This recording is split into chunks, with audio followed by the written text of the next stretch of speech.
"Sir, are you lost?"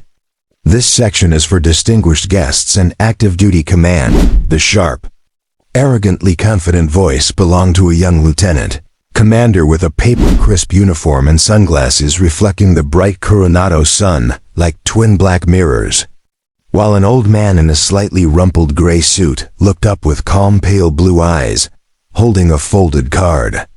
"My invitation says Section A, Row 3, he said in a low, gentle voice with a faint southern drawl. But Lieutenant Commander Davies laughed incredulously and dismissed the invitation, telling him there must be a mistake and he should go to general admission. Without waiting for an answer, he projected authority for those watching, yet Samuel Carter didn't move. Having driven 12 hours to see his grandson Ethan fulfill a lifelong dream, coming from a quiet home far from this world of sharp salutes that still felt familiar. When Samuel explained his grandson arranged it, Davies condescended further, saying he had no time and would call security if he didn't move. Stepping closer with intimidation, a man of the new Navy seeing Samuel as an analog relic. A few rows back, Petty Officer 3rd Class Miller watched with a tightening knot. Knowing Davies' reputation as Hotshot Davies, brilliant but devoid of humility, and seeing the old man's quiet dignity being trampled felt deeply wrong. Respect for predecessors was sacred, yet Davies treated him like trash. He escalated loudly, mocking Samuel, ordering him to vacate, placing a hand on him. But the moment he touched the thin wool sleeve, something shifted.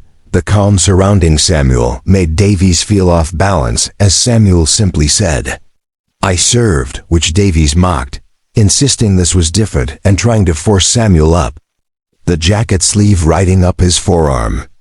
Miller had seen enough. It felt like a desecration, reminding him of his own grandfather, and breaking protocol he called a number an old Master Chief had given him for moments that threatened the Navy's soul. Captain Reynolds answered, and when Miller reported that Davies was forcibly removing an elderly veteran with a valid invitation, Reynolds' voice hardened, asking for a description, and after hearing it, ordered Miller to stay put and rushed over. As Davies forced Samuel into the aisle and smugly summoned security to escort him out, a command-flagged staff car screeched to a stop where no car should be, and Captain Frank Reynolds, commander of Naval Special Warfare Center, stepped out.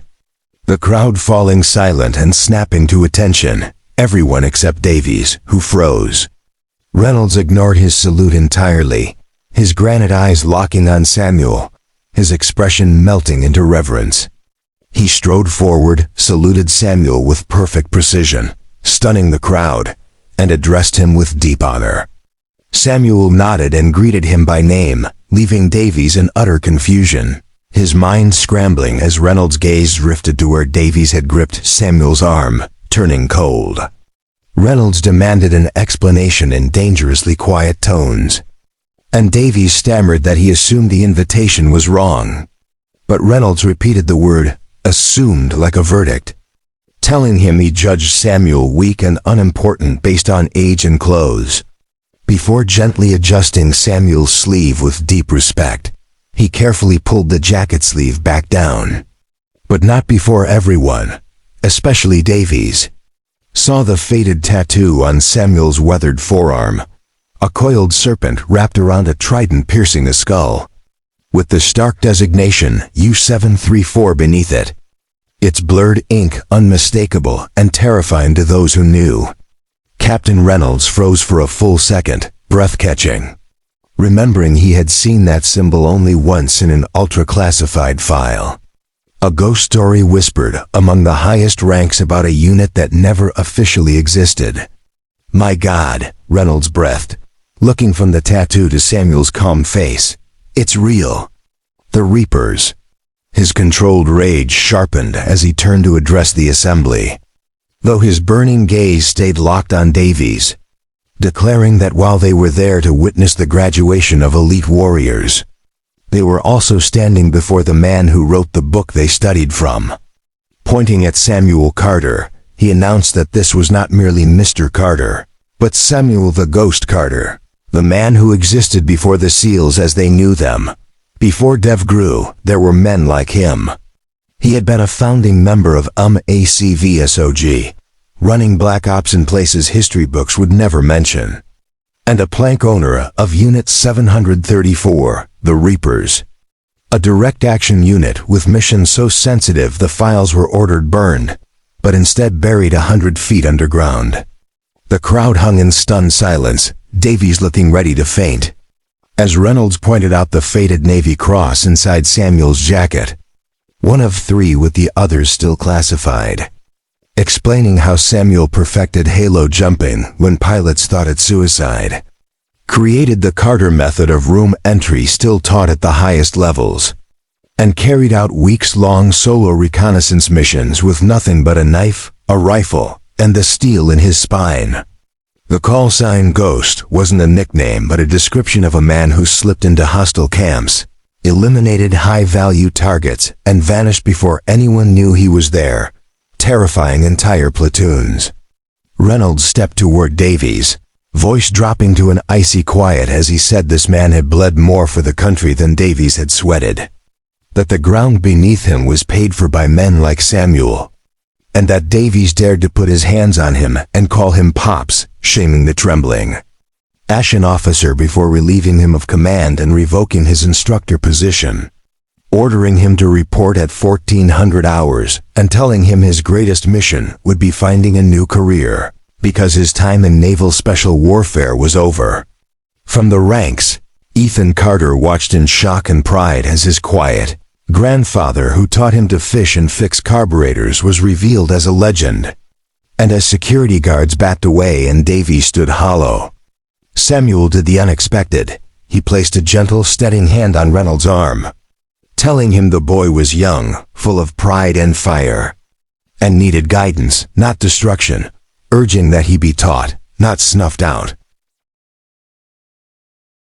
Reynolds' anger dissolved before such grace, and he granted mercy at Samuel's request, reassigning Davies to the Naval Archives at Washington Navy Yard to spend a year reading unredacted records of Samuel's generation and writing reports so he might learn the uniform was a privilege.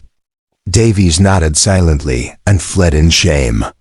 Reynolds escorted Samuel to a place of honor in the front row, and though the ceremony began, its energy shifted from celebrating the future to honoring its sacred past.